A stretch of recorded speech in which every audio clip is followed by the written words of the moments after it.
بسم اللہ الرحمن الرحیم۔ السلام علیکم۔ امید ہے کہ آپ سب خیریت سے ہوں گے۔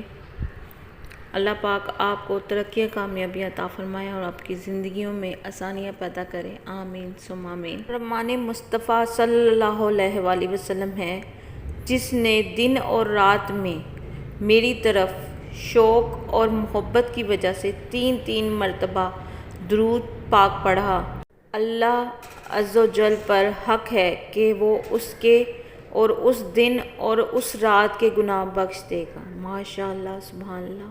درود پاک کی فضیلت۔ فرمان مصطفیٰ صلی اللہ علیہ وآلہ وسلم ہے، جس نے مجھ پر ایک بار درود پاک پڑھا، اللہ تعالیٰ اس پر 10 رحمتیں بھیجے گا۔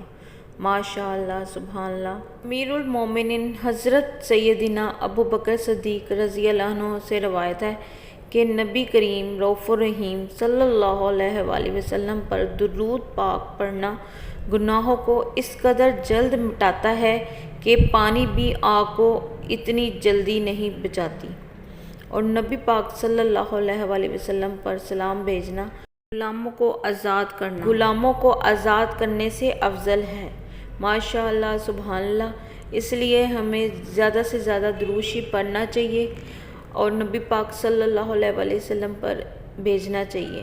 کیوں نہ ہم بھی درود پاک پڑھیں اور آپ صلی اللہ علیہ وآلہ وسلم پر ایصال ثواب بھیجیں اور ہمیں بھی اس کا ثواب پہنچے۔ ماشاء اللہ، سبحان اللہ۔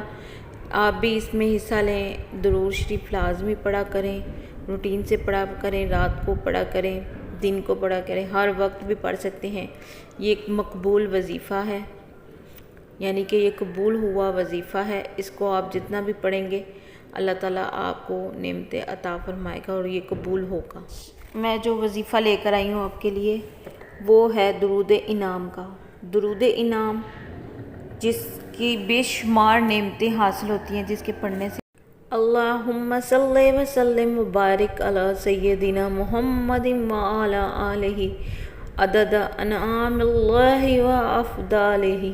درود انعام کے پڑھنے سے دین و دنیا میں بے شمار نعمتیں حاصل ہوتی ہیں، لہٰذا جو شخص یہ چاہے کہ اس پر ہمیشہ اللہ کی رحمت رہے اور دنیاوی مال و دولت سے بے نیازی رہے تو اسے چاہیے کہ اس درود پاک کو کثرت سے پڑھیں۔ ماشاء اللہ، سبحان اللہ۔ ہمیں بھی چاہیے کہ ہم بھی پڑھیں اور مجھے دعاؤں میں ہمیشہ یاد رکھیے گا۔ میرے چینل کو سبسکرائب کر دیں، شیئر کر دیں اور بیل کو آن کر دیں۔ ویڈیو پسند آئی ہو تو شیئر لازمی کریں، کمنٹس بھی کیجیے گا۔ درود پاک کا وظیفہ لازمی کیجیے گا تاکہ آپ کو بھی ثواب اور مجھے بھی ہو۔ اللہ حافظ، جزاک اللہ۔